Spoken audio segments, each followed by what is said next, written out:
you to be intentional about creating space to inform and to experience joy. I do not want us to be apologists about that, because, let me just say, people have been, look, I've been robbed of my hair, I lost my hair. And, I was saying to people, that's nothing new. Hardship is transcendent, hardship is universal.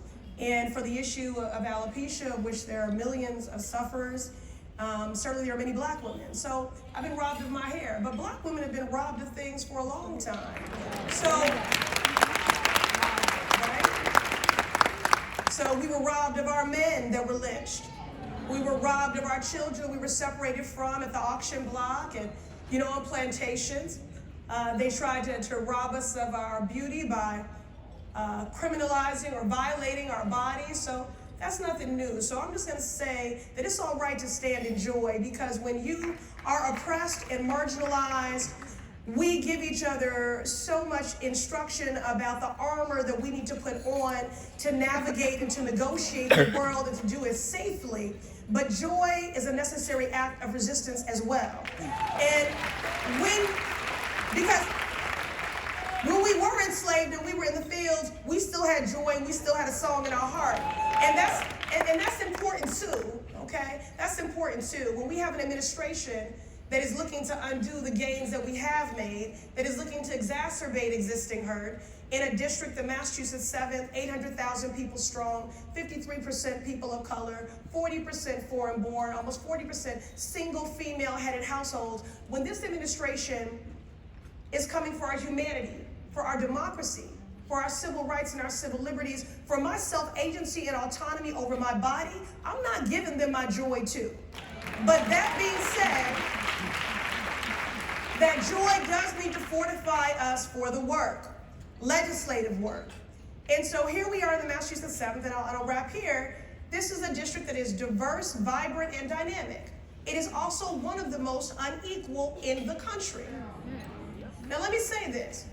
Politicians cannot say that the best policies are informed by data, and then when I tell you that black folk are in the bottom of every category, disproportionately bearing the burden of every hurt, from poor health outcomes to housing that is not affordable and sanitary, to bearing a greater burden of student debt, to still being unable to attain a mortgage fairly, and all of these things, then you can't deny that. If the best policies are informed by data, and I tell you black folks are in the bottom of every category, and then you want me to be an apologist for saying that I am fighting for the economic empowerment and advancement and preservation of black folk. Not only, Speaker Pelosi says that she's in Congress for the children, the children, the children. Do any of you say, what about the adults? No.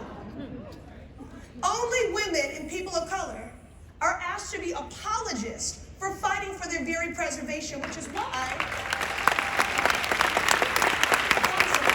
when you spoke of Black Lives Matter, yes, this federal government has created a category to further survey and police black activists called Black Identity Extremism. Yes, I'm an extremist about loving my people.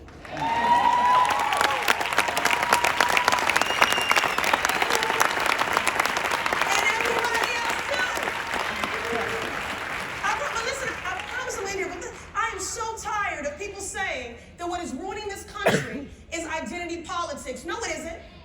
It is hate and white supremacy that is codified through legislation. If we can celebrate the identity of a veteran, if we can celebrate the identity of a survivor of domestic violence, if we can celebrate the identity of someone in the recovery community and say why we need them at the table to make sure that what happened to them doesn't happen to another person again, the solution is representation, and there is nothing wrong with identity.